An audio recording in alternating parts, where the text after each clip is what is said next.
a large building with a floor area of 100 meters square. Một tòa nhà có chiếm diện tích khoảng 100 mét vuông.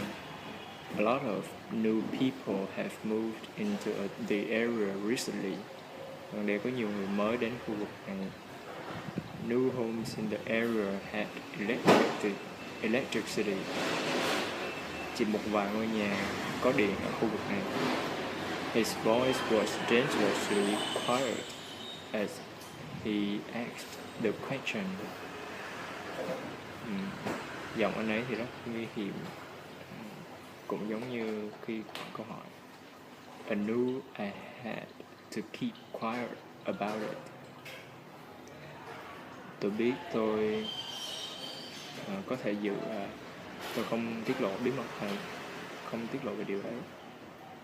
Keep that dog quiet, will you? Cho con chó nó im lặng. Their customs are very different to ours. Khách hàng của họ rất là khác với chúng tôi. This is far different movie from his previous one. Bộ phim này thì rất khác xa với bộ phim trước đó của anh ấy. We come from different worlds. Chúng tôi đến từ những thế giới khác. She's not really my type. Cô ấy không phải là kiểu cô ấy không phải kiểu của tôi. This exercise is the hardest of its type. Bài tập này là khó nhất trong các kiểu. How much do you charge? How much do you charge for this type of work? Bạn chịu trách nhiệm bao nhiêu cho kiểu làm việc này? We looked at the birds through binoculars. Chúng tôi nhìn những con chim qua ống nhòm. A pair of binoculars. Ống nhòm đôi. We watched the race through binoculars. Chúng tôi xem trận đua qua ống nhòm. I'll get there even if I have to walk. Tôi sẽ đến đấy mặc dù tôi phải đi bộ. I like her even if she can be annoying at times. Tôi thích cô ấy mặc dù cô ấy có thể làm phiền tôi.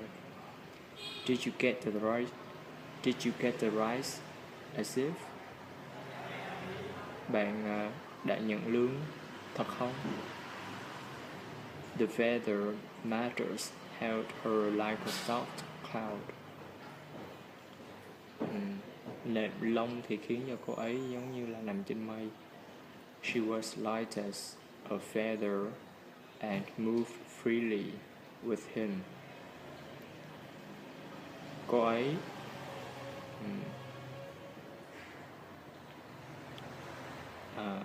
ấy được tự do với anh ấy. Her children have flown the nest. Những đứa con của nó bị văng ra khỏi tổ. The female spends all her time on the nest. Con cái thì dành đa số thời gian ở tổ. The male and female take turns to sit on the nest.